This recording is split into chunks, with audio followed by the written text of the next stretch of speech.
Hare Nama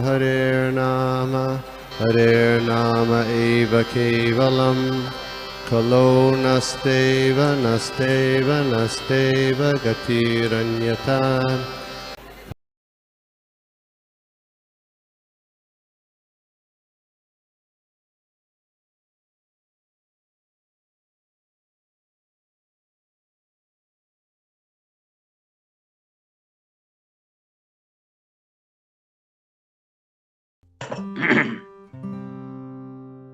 ओम नमो भगवते वासुदेवाय। ओम नमो भगवते वासुदेवाय। ओम नमो भगवते वासुदेवाय। ओम नमो भगवते वासुदेवाय। ओम नारायणं नमस्कृत्यं नरं चैवं नरोत्तमं देवीं सरस्वतीं व्यासं ततो जयमुदीरयेत्। नष्टप्रायेषु भद्रेषु नित्यं भागवत सेवया भगवतिरुत्तम श्लोके भक्तिः भवति नैष्ठिकीम्। ॐ जन्मान्तस्य त्वन्मयादितरतश्चार्थेष्वभिज्ञस्वराट् तेने ब्रह्महृदयादिकवये मुह्यन्ति यत् सूर्यः तेजो वारिमृदां यथा विनिमयो यतति सर्वो अमृषां धाम्ना संसदा निरस्तकुहकं सत्यं परमं धीमहि धर्मः प्रोजितकैतवत् परमो निर्मत्सराणां सतां विद्यं मतवस्तुशिवदं तापत्रयोन्मूलनं श्रीमद्भागवत महामुनिकृते किं वा परमेश्वरः सद्गुरुर्भगवद्गीताक्षणात् निगम कल्पतरोर्गलितं फलं सुखमुखात् द्रवितसंयुतं पिबत भागवतं रसमालयं मुहुरः रसिका भुविभावुकाः। हरे कृष्णा कृष्ण कृष्ण हरे हरे हरे राम राम राम हरे हरे। हरे कृष्णा कृष्ण कृष्ण हरे हरे हरे राम राम राम हरे हरे। हरे कृष्णा। तो यहाँ पे श्लोक संख्या है 3, 15 and 26 है ना।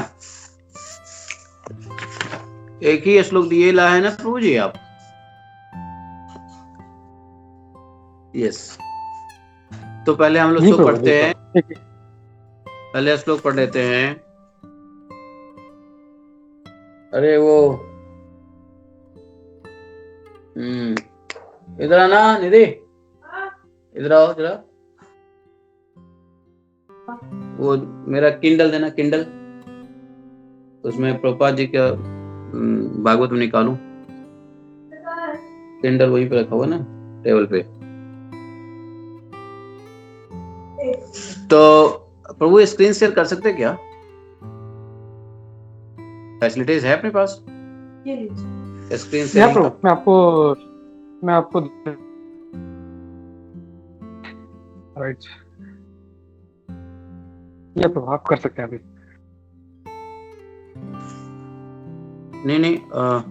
नहीं इस श्लोक का स्क्रीन शेयरिंग आप कर सकते हैं क्या? ओके ठीक है मैं करता हूँ। ओके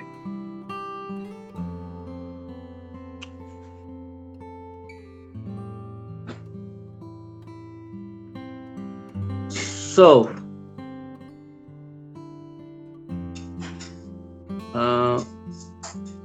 किंडल में ढूंढना बड़ा मुश्किल सा हो रहा है। कहाँ गया वो? कर दिया? तो हिंदी में आपको इंग्लिश में चाहिए तो हिंदी में खोलो। आप हिंदी में करते हो ना भागवतम? हिंदी में भागवतम करते चलता है ना? इंग्लिश में लेना है? नहीं हिंदी। अच्छा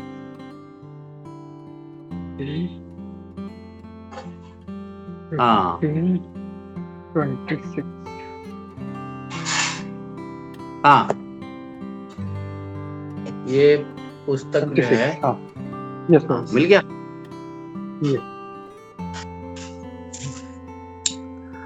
हाँ तो इसमें पढ़ेंगे तत् विश्व गुरु वधिकृतं भुवनैकवन्द्यं दिव्यं विचित्र विबुधाक्षय विमान शोचिते आपुः परं मुदम पूर्वमेत्य योगम मायाबलेन पुनयस्ततो वैकुंठम। ये श्लोक है। तद विश्व गुरु अधिकृतम भुवन एक बंध्यम दिव्यम विचित्र विबुधक्षय विमान सोचि आपु पराम मुदम अपूर्वम उपेत्य योग माया बलेन मुनयः तत अथो विकुंठम। विकुंठम अर्थात विष्णु।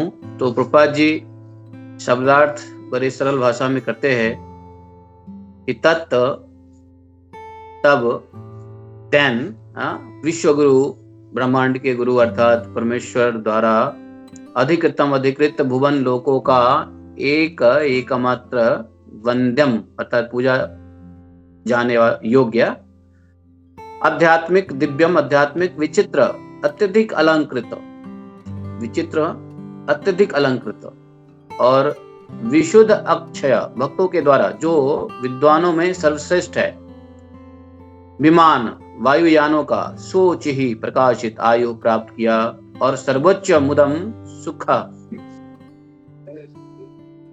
और अपूर्वम अभूतपूर्व उपेत्य प्राप्त करके योग माया आध्यात्मिक शक्तियों के द्वारा और बलेन प्रभाव द्वारा मुनयः मुनिना ततः कांठ अथो वह विकुठम विष्णु। तो यहाँ पर इस श्लोक का ट्रांसलेशन इस तरह है। सनक सनातन सनंदन और सनत कुमार नामक महर्षियों ने अपने योग बल से आध्यात्मिक जगत के उपयुक्त वैकुंठ में पहुंचकर अभूतपूर्व सुख का अनुभव किया और उन्होंने पाया कि आध्यात्मिक आकाश अत्यधिक अलंकृत विमानों से जो वैकुंठ में सर्वश्रेष्ठ भक्तों के द्वारा चालित थे प्रकाशमान था और पूर्ण पुरुषोत्तम भगवान द्वारा अधिशासित था।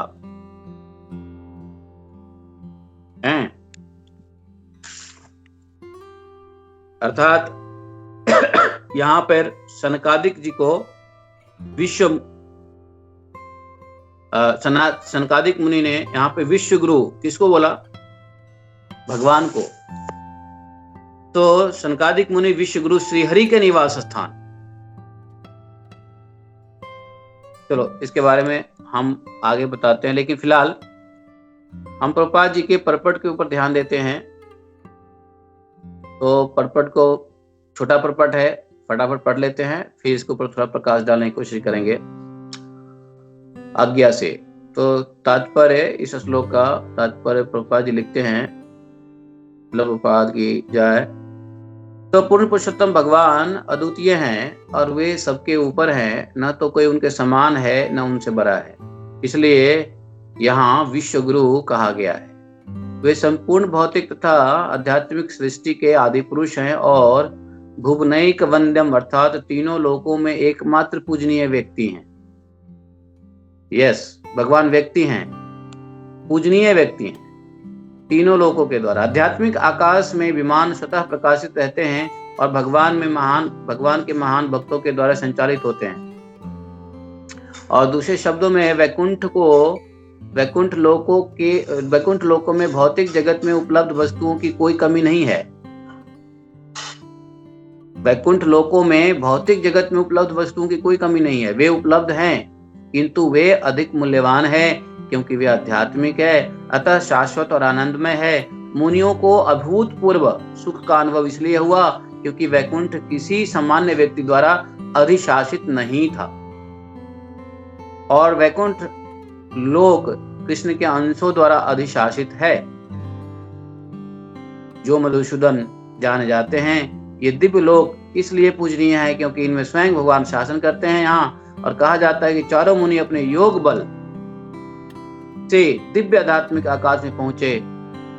यही योग पद्धति की सिद्धि है। प्राणायाम तथा अच्छा स्वास्थ्य बनाने के लिए अनुशासन ही योग सिद्धि के अंतिम लक्ष्य नहीं है।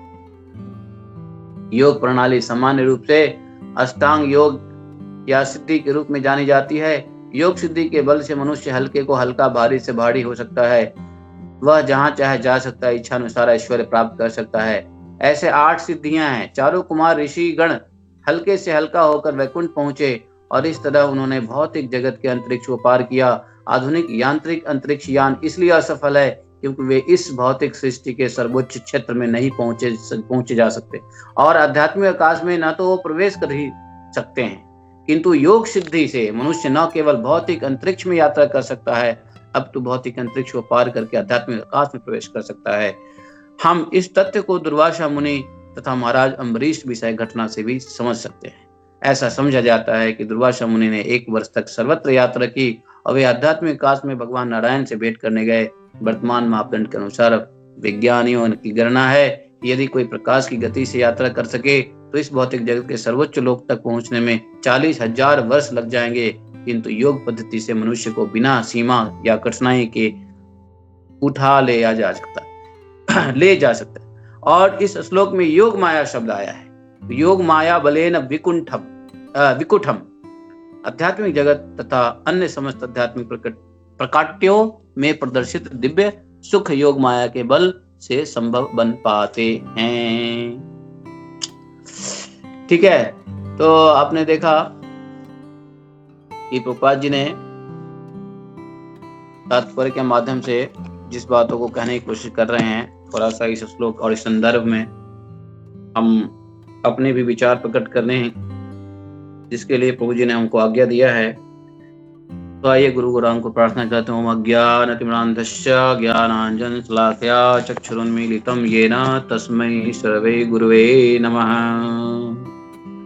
समय कम है, आज जल्दी निकलना है, इसलिए फटाफट शुरू कर लेते हैं। देखो,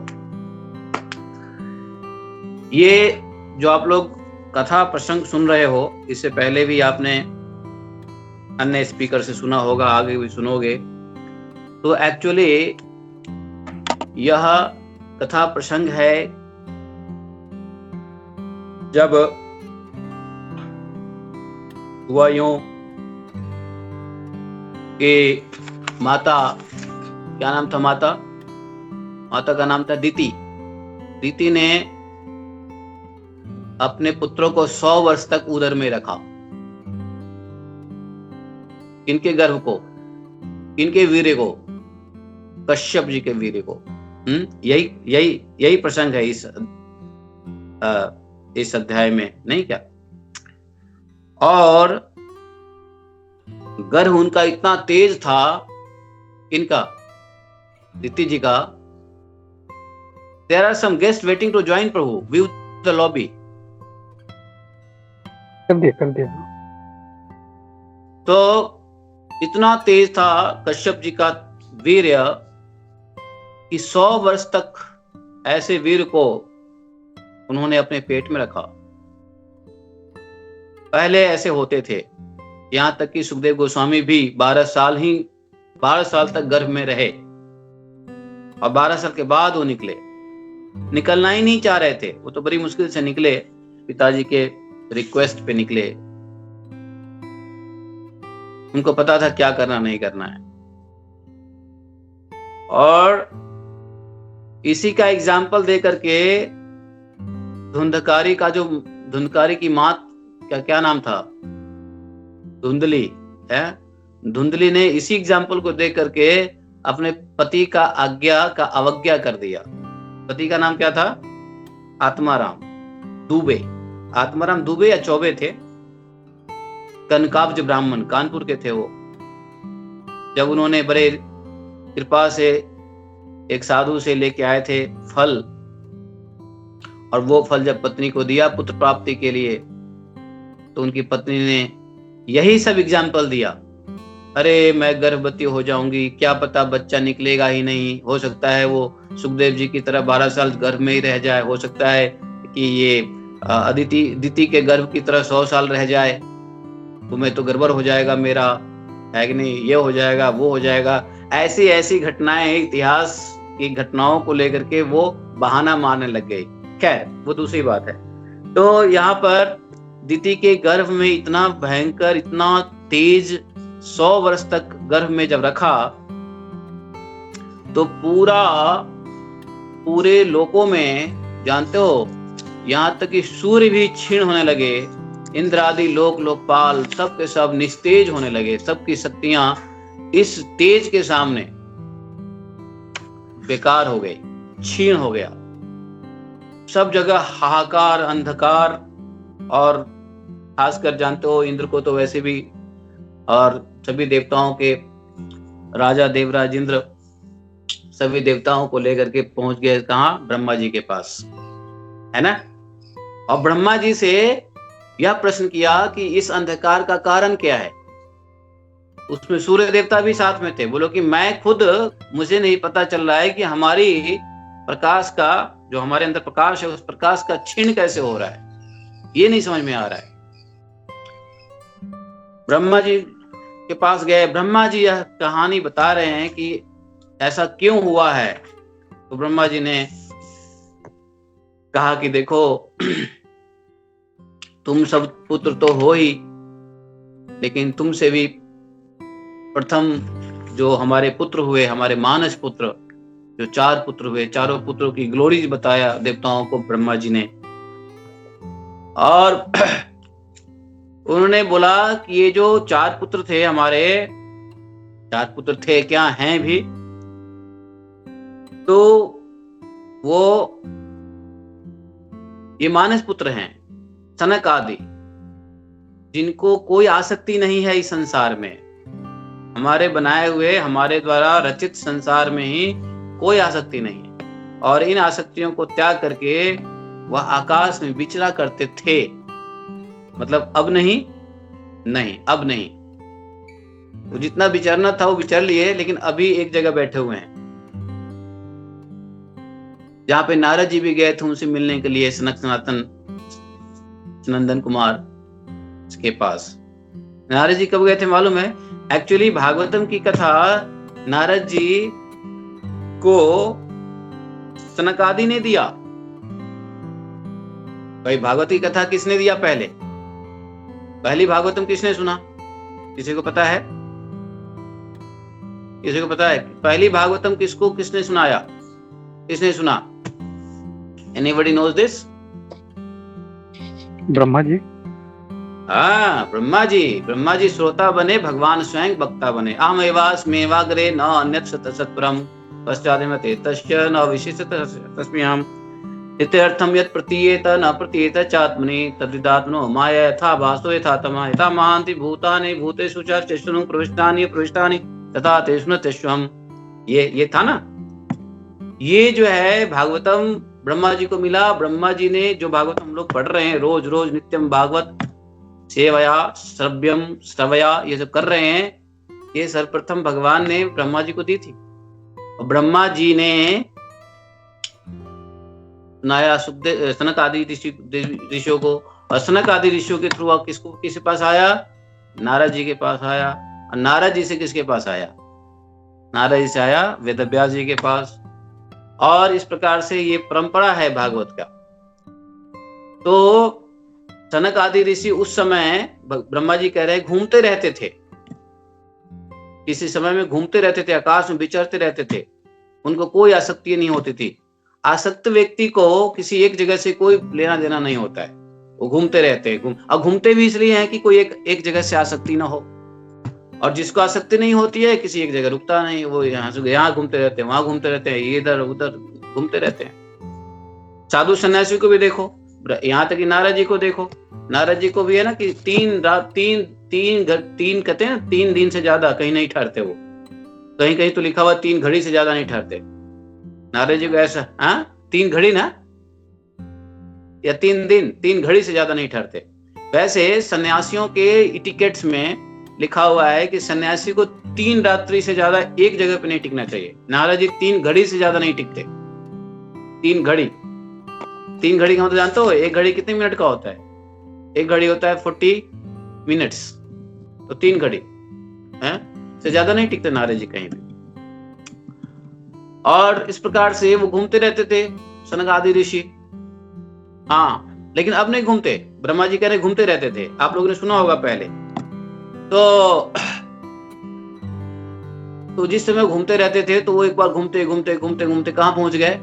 पहुंच गए वैकुंठ।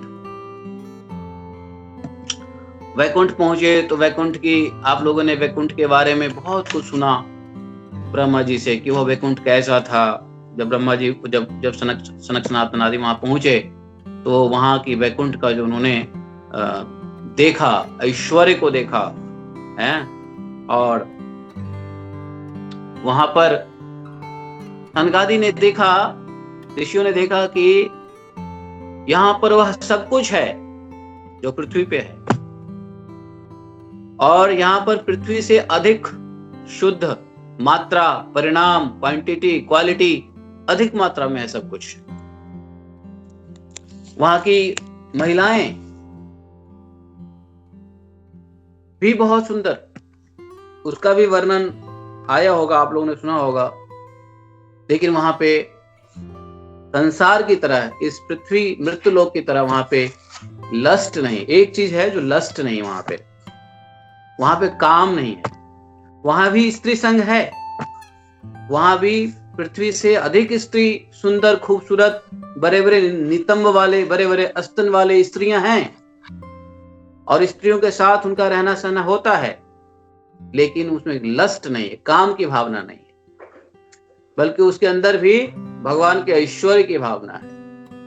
और उन्होंने क्या देखा उसके बारे में उन्होंने, आपने ऑलरेडी सुना होगा, तो ज्यादा मैं उसके बारे में नहीं बताऊंगा वैकुंठ के बारे में। लेकिन वैकुंठ भगवान का निज धाम नहीं है।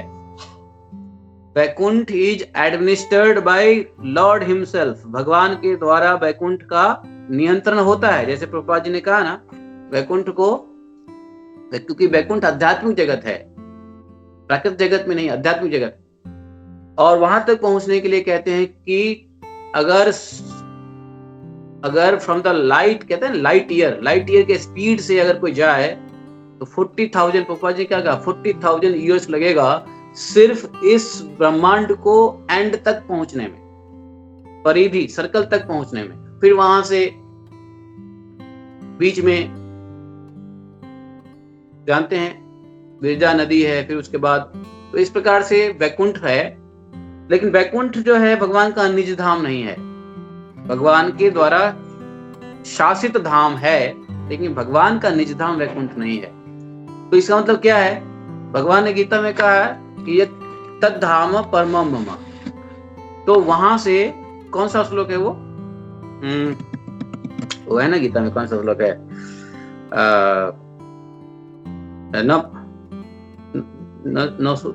ऐसा है या न पावका, कौन सा? बोलो बोलो बोलो, सत्यराज बोलो। भगवान ने उसमें कहा है कि ये जो धाम है वहां से कोई नहीं आता। तो कुछ लोग समझ लेते हैं कि वैकुंठ से भी कोई नहीं आता। कई लोग पूछते हैं प्रभु जी वो तो वैकुंठ में थे, तो वैकुंठ से नीचे कैसे गिर गए? अरे वैकुंठ से आ सकते हो, वैकुंठ से कोई व्यक्ति आ सकता है, एज एंड व्हेन रिक्वायर्ड। भगवान वैकुंठ से किसी को भेज सकते हैं। वैकुंठ वासी की ड्यूटी लगती है भगवान के एडमिनिस्ट्रेशन को पूरा करने में। भगवान के अधिशासी क्षेत्र है वैकुंठ, डायरेक्ट भगवान उसका एडमिनिस्टर करते हैं। और उस वैकुंठ के बारे में बहुत अधिक अलग अलग ग्रंथों में बताया है, लेकिन यहाँ भी बहुत अच्छे तरीके से बताया। तो उन्होंने क्या देखा वहां पर कि भगवान विश्व गुरु श्री हरि, वास्तव में विश्व गुरु तो भगवान ही है, इसलिए भगवान को क्या कहते हैं? कृष्णम वंदे जगत गुरु। ये श्रीपाद शंकराचार्य जी ने कृष्णम वंदे जगत गुरु अस्तव भी लिखा है, बहुत अच्छे अस्तव है, यूट्यूब पे अवेलेबल है। तो यहाँ पे उन्होंने विश्व गुरु, जगत गुरु कह दिया, यहाँ पे विश्व गुरु कह रहे हैं। तो सनकादि मुनि विश्व गुरु श्रीहरि के निवास स्थान अब यहाँ श्री हरि के निवास स्थान है। तो यहाँ कंफ्यूज होने की बात यहाँ हो सकता है कि फिर वैकुंठ और फिर गोलोक धाम में क्या अंतर है।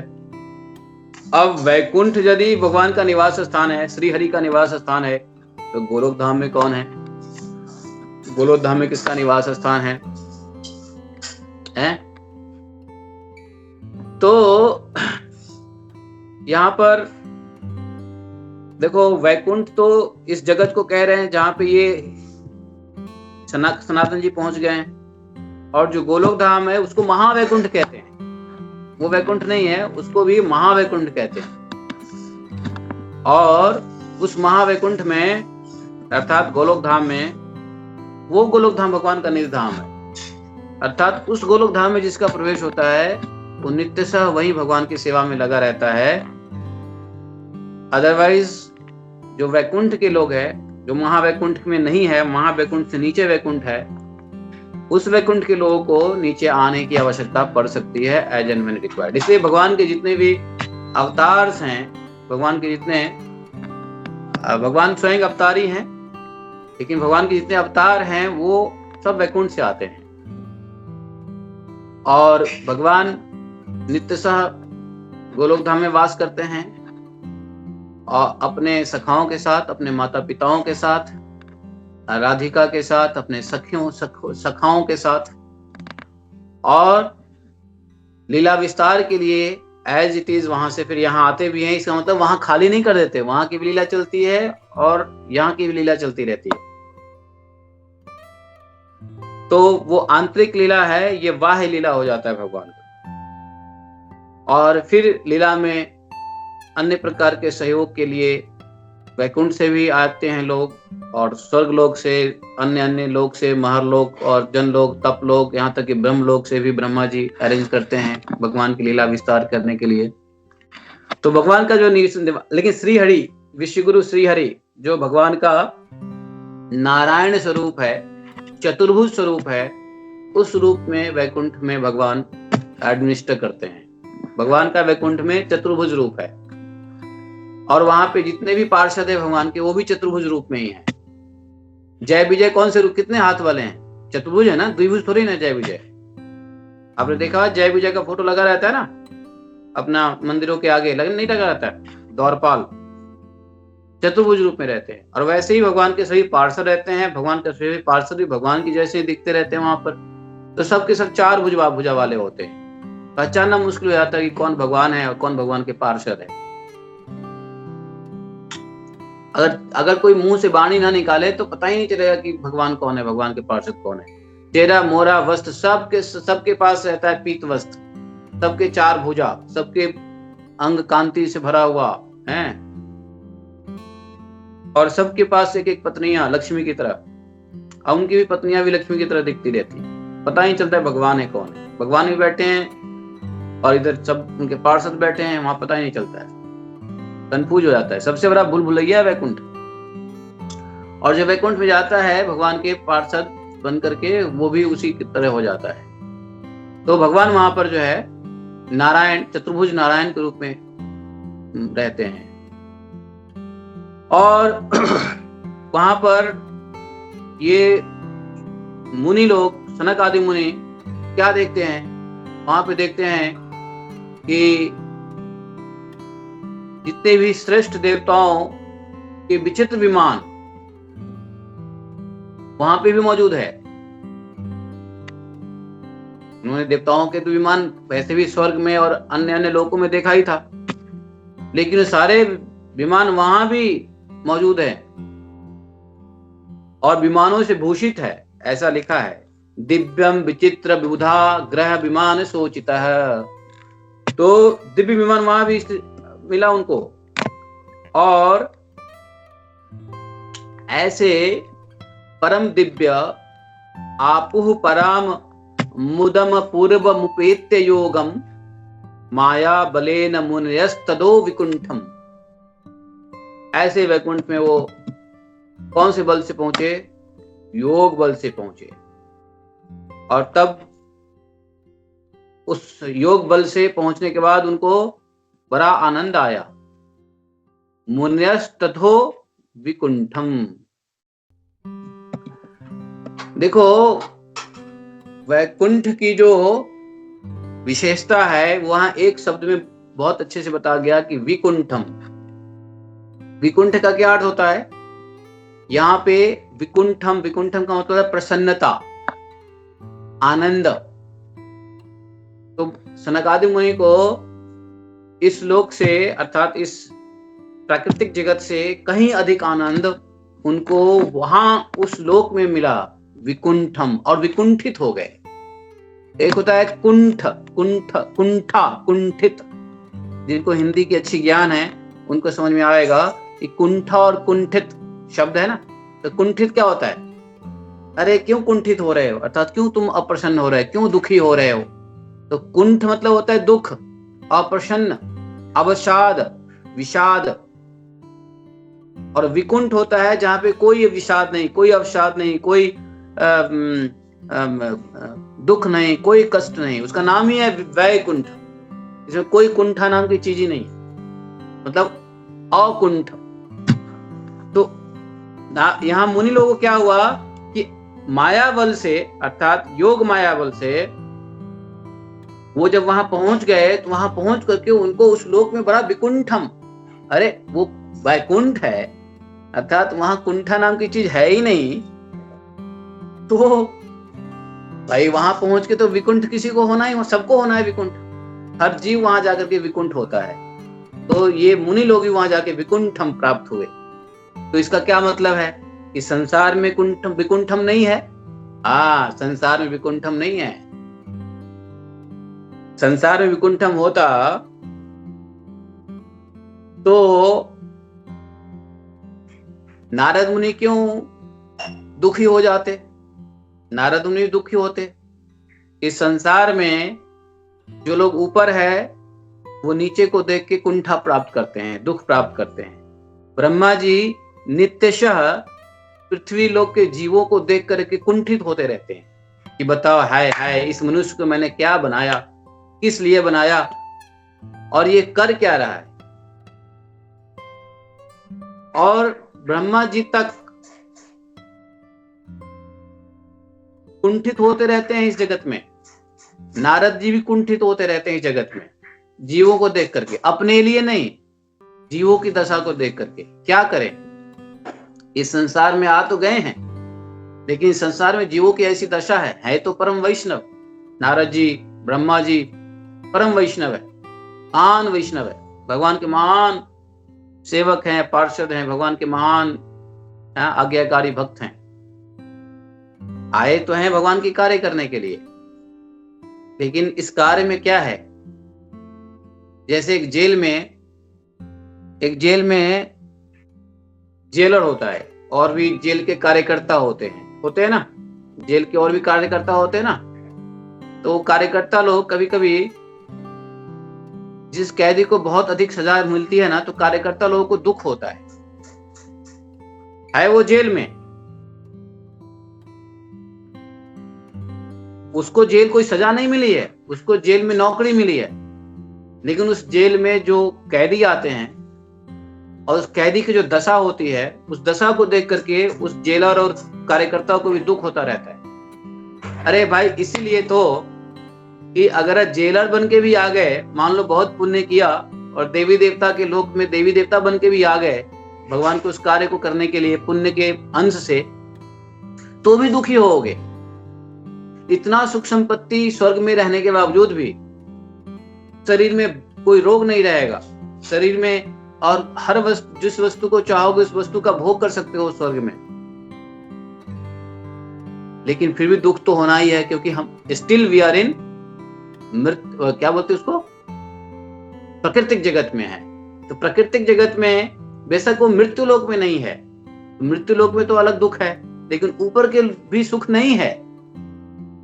लोग कहते हैं ना, हमारे पास घर हो जाएगा, बंगला हो जाएगा, गाड़ी हो जाएगा, ये हो जाएगा, वो हो जाएगा, करोड़ों रुपए हो जाएंगे तो हम सुखी हो जाएंगे। अरे सुखी तो ब्रह्मा नहीं है, सुखी तो नारद नहीं है, सुखी तो इस संसार में सनक आदि भी नहीं है, उनको भी दुख होता रहा है, उनको भी दुख। अरे नारद मुनि को कितना दुख हुआ, नारद मुनि घूमते रहते हैं, कहाँ कहाँ घूमते रहते हैं बेचारे, दुखी होते हैं, दुख से वो परेशान रहते हैं कि भाई इसका मैं कैसे इसको सॉल्व करूं, इसकी प्रॉब्लम।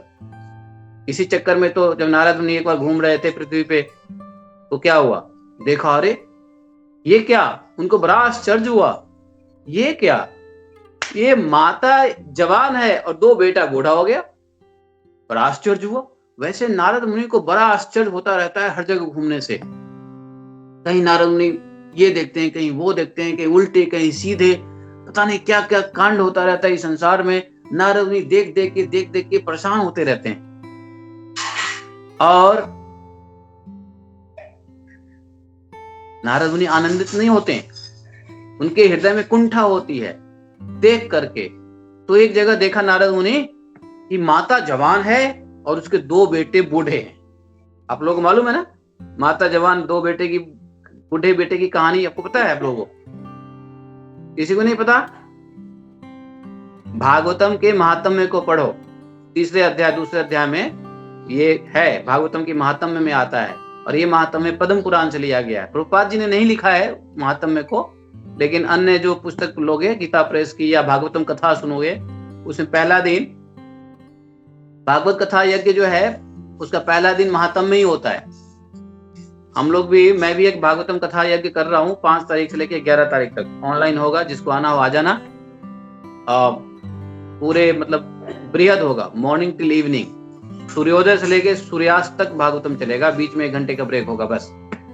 तो प्रथम दिन भागवतम का महात्म्य ही होता है। उस महात्म्य में ये आता है कि नारद जी का घूम रहे थे पृथ्वी पे और उनको देखा कि अरे माता जवान और 2 बेटे इनके बूढ़े हैं, और बड़े दुखी हो गया, ऐसे कैसे हो सकता है, माता जवान और बेटे बूढ़े।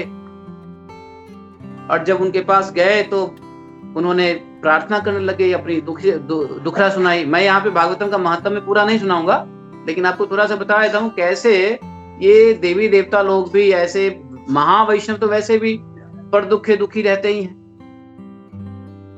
नारद जी को उन्होंने अपने दुख बताया कि मैं तो ऐसे ये हाल हुआ है, यहाँ आता तो ये हो गया, मेरी हालत गुजरात में आया तो और जर्जर हो गई है कि नहीं। तो फिर जो है आप एक काम कीजिए, हमारा उद्धार कीजिए, हमारा उद्धार का कोई उपाय सोचिए। यदि आप कुछ अपने दर्शन का लाभ देना चाहते हैं तो नारद जी उसके उद्धार के लिए हाँ। तो वो कौन थी, वो तो भक्ति देवी, और 2 बेटे थे कौन, ज्ञान और वैराग्य। ज्ञान वैराग्य 2 बेटे, और भक्ति देवी तो ठीक थी और ज्ञान वैराग्य बूढ़े हो गए थे।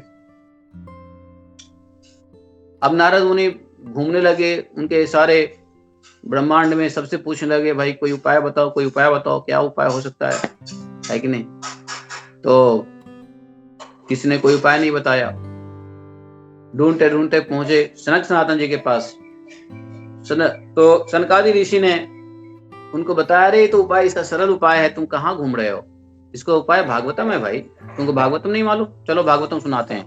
तो भागवतम सुनाने के लिए बोला कि ठीक है भागवतम सुनाएंगे, लेकिन उपयुक्त जगह क्या है। तो भागवतम सुनाने का उपयुक्त जगह सनकादि ऋषियों ने कहा ठीक है वो हरिद्वार होगा। हरिद्वार बोले, हरिद्वार ही क्यों, भागवतम सुनाने का उचित स्थान हरिद्वार ही क्यों होगा, क्यों नहीं वृंदावन, या क्यों नहीं दिल्ली, या क्यों नहीं मुंबई या कर्नाटक में क्यों सुनाया, हरिद्वार में ही क्यों सुनाया भागवतम, कर्नाटक में क्यों नहीं सुनाया पहला भागवतम।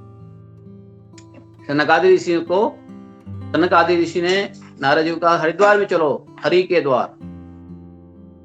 तो कुछ आचार्य लोग भाव देते हैं, कुछ वैष्णव लोग भाव देते हैं कि हरिद्वार में इसलिए बुलाया कि भागवतम कथा सुनने के लिए 2 चीज की आवश्यकता है, 2 लोग ही भागवतम कथा सुन सकते हैं।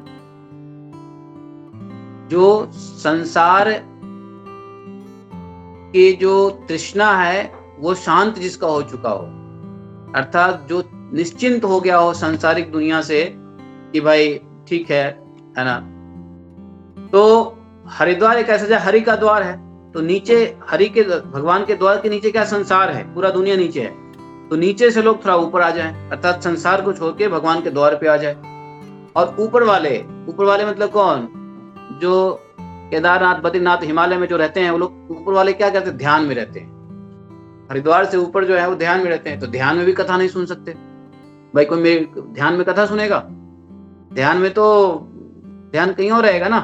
तो उनको बोले, ऊपर वाले बोले तू लोग नीचे आ जा, और नीचे वालों को बोले तू संसार छोड़ के थोड़ा ऊपर आ जा। तो नीचे वाले को ऊपर लाए, ऊपर वाले को नीचे लाए, बोले कि हरिद्वार इज बेस्ट प्लेस है कि नहीं है? तो इसलिए हरिद्वार को एक अच्छा जगह चुना गया, उसको बोलते हैं हरिहर क्षेत्रम, उसको हरिहर क्षेत्र बोला हरिद्वार को। ये भागवतम की कथा महत्म में आता है, आप लोग कभी सुनोगे ध्यान से तो पाओगे। तो इसलिए जो है यहाँ पर कथा सुनाई सनकादि ऋषियों ने। तो सनकादिक ऋषियों ने भी जो कथा सुनाई तो भागवतम कथा सुनाई, तो उसी अहमवास में वाग्रे न अन्यत् सतसत्व, इसी का एक्सपेंशन करके सुनाया। भगवान ने तो ब्रह्मा जी को 4 श्लोक दिए, ब्रह्मा जी ने नारद जी को उसको थोड़ा एक्सपेंड करके हो सकता है 4000 श्लोक दिया होगा, और सनकादि ऋषि ने नारद जी को थोड़ा और श्लोक दिया होगा, लेकिन 18,000 श्लोक के रूप में नारद जी से वेद व्यास से हमारे पास आया, जिसको हम लोग पढ़ रहे हैं सुखदेव गोस्वामी सुत गोस्वामी के माध्यम से। ये कथा कहाँ से आ रही है? ये जो भागवत हम लोग पढ़ सुन रहे हैं, कहाँ से सुन रहे हैं? सुत गोस्वामी के माध्यम से सुन रहे हैं। सौनकादि ऋषि प्रश्न कर रहे हैं, सुत गोस्वामी सुना रहे हैं, क्योंकि सुत गोस्वामी भी बैठे थे वहां पे जहां परीक्षित महाराज को सुखदेव गोस्वामी सुना रहे थे।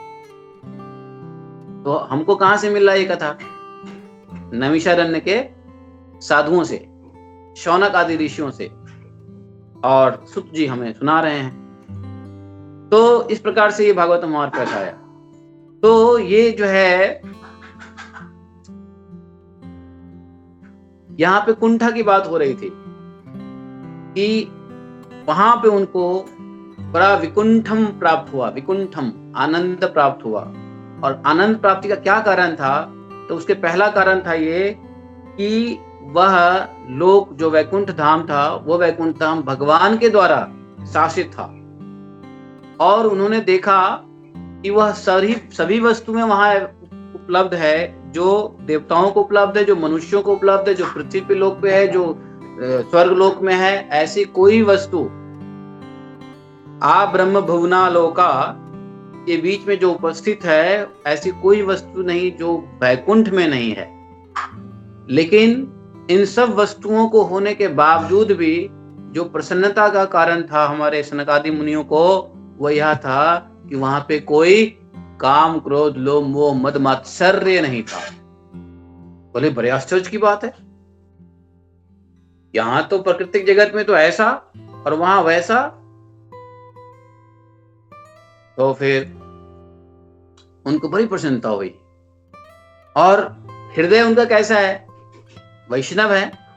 हृदय ऐसा है कि काश ऐसा पृथ्वी पे होता या ऐसा प्राकृतिक जगत में होता तो जीव को कितना कल्याण होता।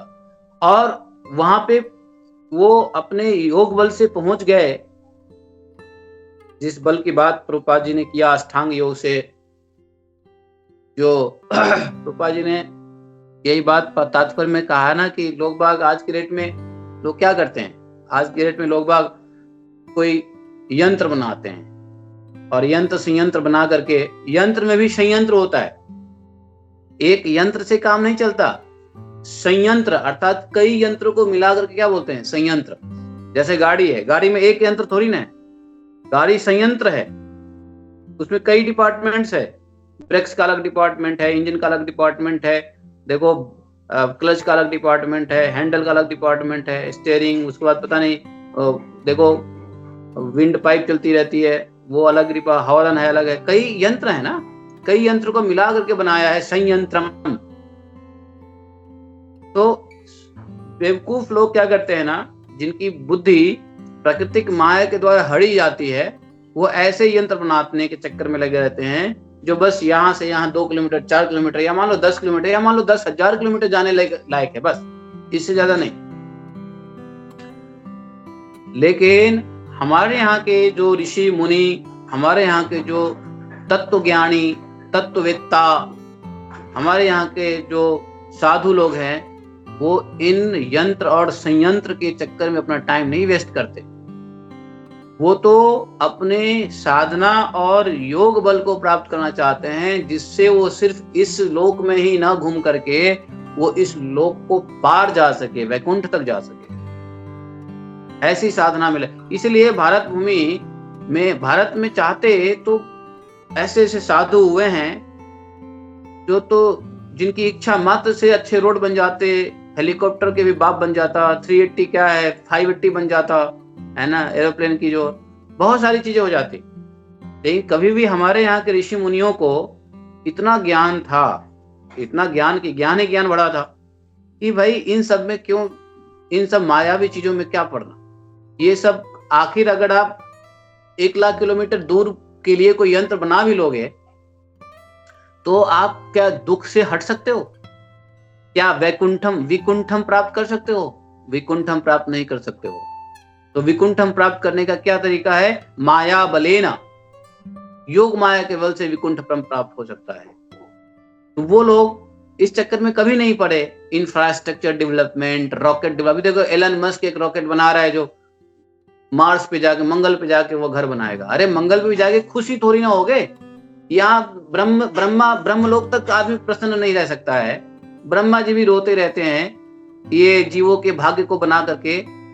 ब्रह्मा जी की ड्यूटी है जीवों को, विधाता को भाग्य बनाने की, लेकिन भाग्य बनाते बनाते विधाता भी रोते रहते हैं कि मैं क्या कर रहा हूँ, इसको मैं कष्ट दे रहा हूँ, इसको मैं सुखी दे रहा हूँ, इसको मैं मार रहा हूँ, इसको मैं काट रहा हूँ, इसको मैं धोखा देने का कर रहा हूँ। हालांकि वो सब विधाता ने नियति के मुताबिक करते हैं, लेकिन क्या खुश रह सकता है? अच्छा एक बताओ, आपको भगवान कह दे सुनो तुम वैष्णव हो तो हाँ वैष्णव है, हमारे चेले हो हमारे चेले, हमारे भगत हो तो हाँ भगत है।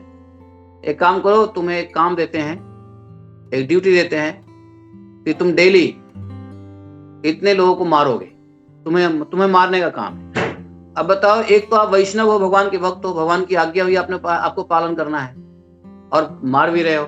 बताओ इसमें विकुंठम हो गया, कुंठम होगा? कुंठम होगा। हृदय से आपको लगेगा कि मैं क्या कर रहा हूं, लेकिन प्रसन्नता यह हो कि मैं एक ही प्रसन्नता है इस संसार में, एक ही चीज की प्रसन्नता है जो भगवान की भक्ति करे, बस।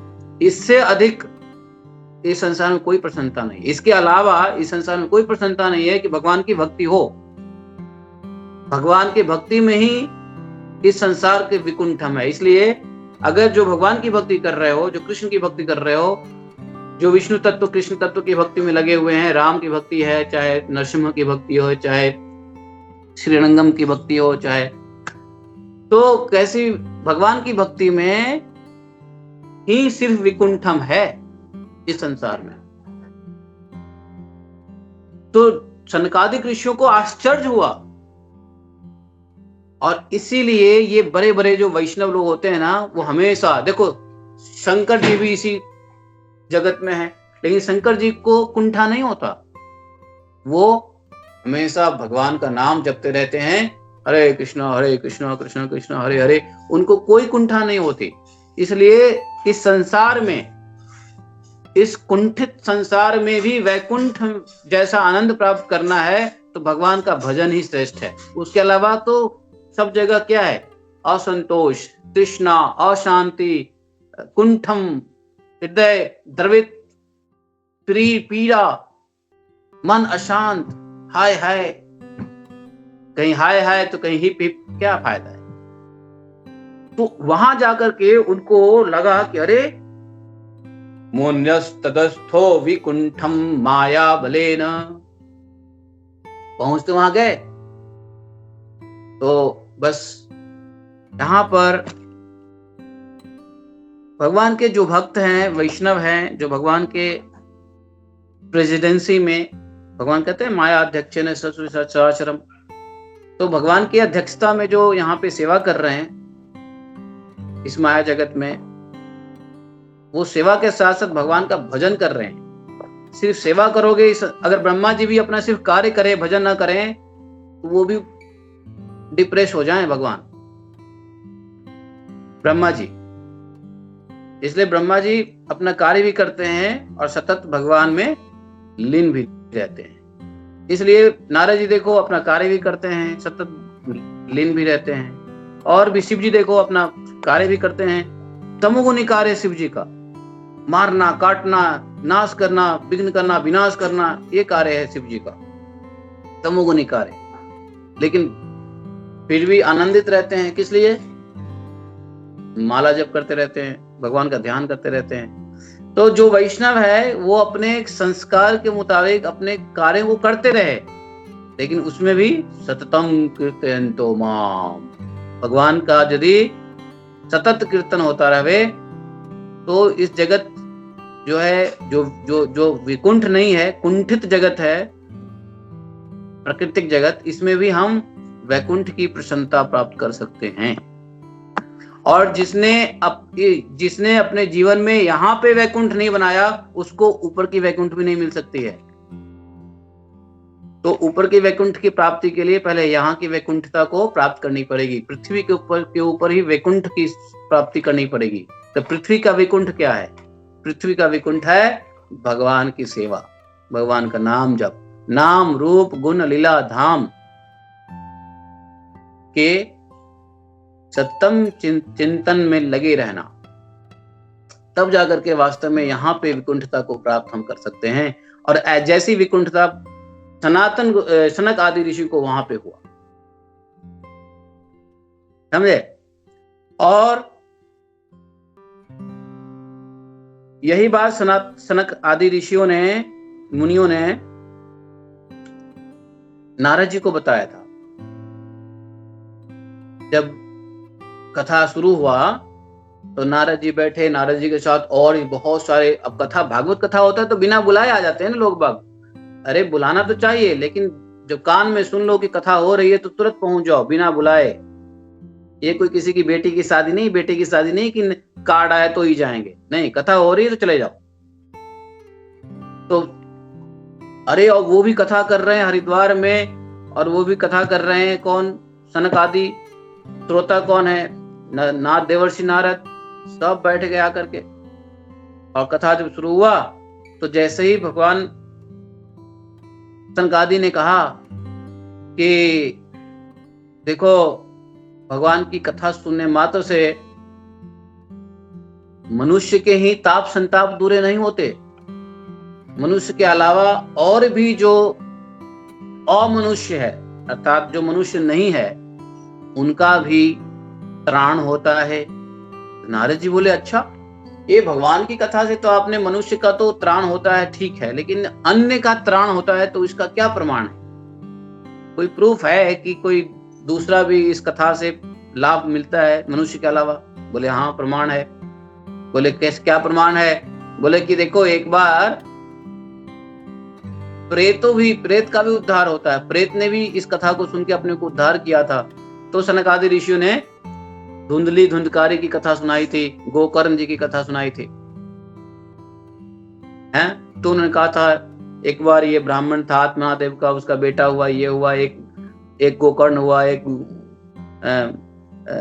है ना, धुंधकारी हुआ, धुंधकारी शैतान निकला, वो मारा गया, फिर वो प्रेत बन गया, प्रेत से उसकी प्रेत योनि से छुटकारा तब मिली जब गोकर्ण ने भागवत कथा सुनाया। तो बोले, अच्छा, तो ये भागवतम इतना इंपॉर्टेंट है? हाँ जी, इतना इंपॉर्टेंट है भागवतम। तो इसलिए भक्ति भक्त भगवंत गुरु, इसके दायरे में रहेंगे तो फायदे में रहेंगे। तो यहां पर जो है, जो लोग भक्ति भक्त और भगवंत गुरु, भक्ति भक्त भगवान और गुरु, इन चार के चेतना में रहते हैं, उनके चरित्रों का आस्वादन करते हैं, उनके लिए वैकुंठ यहीं पर है। समझे? देखो, अगर कंपैरिजन करो तो वैकुंठ में जिस प्रकार से काम क्रोध लोभ नहीं है, वैसे ही जो भगवान की भक्ति में लगे हुए यहाँ पे वैष्णव है, उनको भी इस पृथ्वी पे रह के भी काम क्रोध लोभ मोह नहीं है क्या? वैष्णव को, अगर शुद्ध वैष्णव को यहाँ पृथ्वी पे रहे चाहे वैकुंठ में रहे, क्या फर्क पड़ता है? कोई फर्क नहीं पड़ता है। माया में रह के भी काम से मुक्त हैं, नित्य मुक्त हैं, उनको कोई चिंता नहीं है, भगवान के ऊपर आश्रित है, भगवान के ऊपर निर्भर है, कोई मोह नहीं है, सुंदर से सुंदर स्त्री के प्रति भी कोई उनकी आसक्ति नहीं होती है। तो इसका मतलब क्या हुआ? इसका मतलब यहां भी वैकुंठ है, तो वैकुंठ यहां भी बन जाता है यदि भगवान की भक्ति करें, भगवान का नाम ध्यान और का ध्यान करें, भगवान का धाम रूप लीला गुण का चिंतन स्मरण करें, भक्त गुरु के संग में रहें, तो वैकुंठ यहीं पर है और अन्य को ही वैकुंठ पे जाने की आवश्यकता नहीं है, बल्कि यहाँ की वैकुंठ जो है वो उस वैकुंठ से अधिक अच्छा है। क्यों? उसका कारण है कि उस वैकुंठ में भगवान द्विभुज रूप से नहीं आ सकते आपके साथ खेलने के लिए, लेकिन इस यहाँ पर इस पृथ्वी पे भगवान के भजन रूपी वैकुंठ में रहने से भगवान यहाँ आपके साथ अंग संग के साथ खेलने भी आएंगे, भगवान आपके पास खाने भी आएंगे, भगवान आपके साथ पीने भी आएंगे। समझे? भगवान का द्विभुज संग यही मिल सकता है, इसलिए कहते हैं उस वैकुंठ से भी यहाँ पे आपने गाना सुना हो ना, ब्रज त्यज वैकुंठ न जाऊं, एक गीत है, आप लोग यूट्यूब पे सुन लेना, मोहन भागवत कहते हैं, वो एक प्रभु जी हैं, वो गाते रहते हैं, ब्रज त्यज वैकुंठ न जाऊं। वो कहते हैं कि मैं इस ब्रज को त्याग करके वैकुंठ नहीं जाऊंगा। वैकुंठ में वो आनंद नहीं है जो इस ब्रज में है। चाहे चिड़िया बनाओ, चाहे कुई बनाओ, चाहे चींटी बना दो, चाहे गाय बना दो, इस वैकुंठ में ही रहने दो, बंदर बना दो मुझको, इस वैकुंठ में रहने दो, मैं बंदर बन के इन शिलाओं पे घूमूंगा, लेकिन मैं वैकुंठ नहीं जाऊंगा। तो ब्रज त्यज वैकुंठ न हो, ये है। और ब्रज क्या है? जहां भगवान का भजन हो रहा है वहीं ब्रज है, जहां भगवान का भागवत हो रहा है वहीं ब्रज है, जहां भगवान का नाम धुन चल रहा है वहीं ब्रज है। समझे? तो कहने का तात्पर्य यह है कि ऐसा आनंद उनको प्राप्त हुआ, लेकिन उन्होंने वैसा विकुंठ का आनंद यहां भी देने के लिए भागवतम दिया हम लोग को, जिसका हम लोग रोज रोज आस्वादन करते हैं, कथा करते हैं। आप लोग भागवतम को और सीरियसली लो, और तत्व को समझो, और गहराई में उतरो। ये नहीं कि एक कदम नीचे उतर गए, बस उसके नीचे कुछ है ही नहीं, और है उसके नीचे, उतरो गहराइयों में भागवतम के, खो जाओ भागवतम में, है कि नहीं? देखो, कलयुग में शुद्ध नाम जप करना भी बिरले ही कर सकते हैं। शुद्ध नाम जप, एक बात बता देता हूं, मैं आपको एक बात बताऊं, सीक्रेट बात बताऊं, कि कलयुग में नाम जप भी हम नाम अपराध और नाम आभास से आगे निकल ही नहीं पाते, और हमको तो उम्मीद नहीं है कि कभी हम शुद्ध नाम जप कर सकते हैं। शुद्ध नाम जप की स्थिति कभी आएगी ऐसी उम्मीद आशा तो मुझको नहीं है, क्योंकि मेरी ऐसी साधनाएं नहीं। आप लोगों की साधना होगी तो होगी, आप लोगों को दंडवत।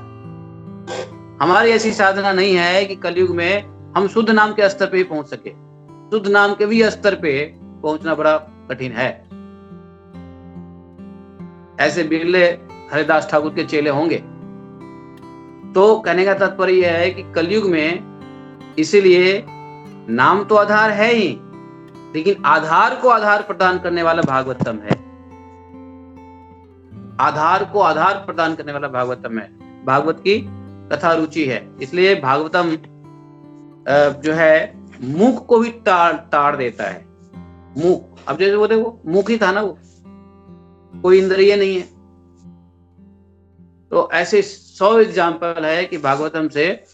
इसलिए हमारे देखिए, the beauty of the Vaishnav culture, नाम मिला है, भगवान का धाम मिला है, भगवान का रूप मिला है, भगवान का गुण मिला है, भागवतम मिले हैं, भक्त मिले हैं। अरे कहीं भी अपनी आसक्ति लगा दो, फल एक ही मिलने वाला है, एक ही मिलने वाला है फल। कहीं आसक्ति लग जाए भागवतम में, भगवान में, भगवान के नाम में, गुण में, रूप में, धाम में, कहीं भी, या भगवान के भक्त में, भक्त के चरित्रों में आसक्ति लग जाए, काम बन जाएगा। भागवतम प्रभुपाद जी ने ऐसे ही नहीं रोज कहा है पढ़ने के लिए। नित्यम भागवत का जो इन्होंने, कहीं किसी भी संप्रदाय में नित्यम भागवत नहीं होता था। हमारे सिर्फ वैष्णव संप्रदाय में नित्यम भागवतम का प्रचलन है। नित्यम भागवत, कहीं कथा हुआ तो ठीक है, एक सप्ताह हो गया, बस हो गया, छुट्टी। लेकिन नित्यम भागवतम की आवश्यकता है। और यह भागवतम क्या करते हैं?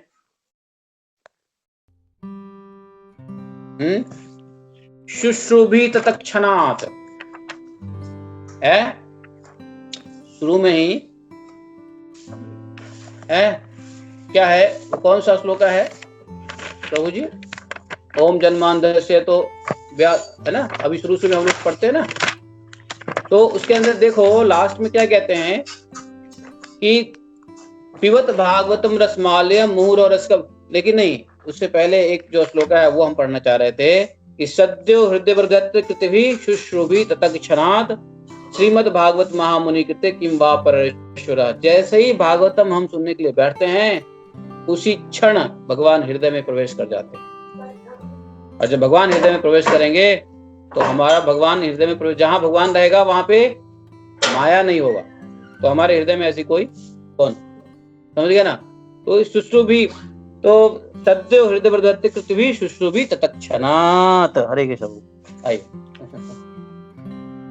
तो इसलिए भागवत श्रवण का ऐसा महात्म्य बताया है कि तत्क्षणात्, उसी वक्त भगवान हृदय में आगे बैठ जाते हैं। जब भगवान बैठ जाएंगे तो सफाई करना चालू कर देंगे गंदगी, और गंदगी सारे योग का उद्देश्य क्या है? हृदय की गंदगी को सफाई करना है, चित्त प्रसाधनम।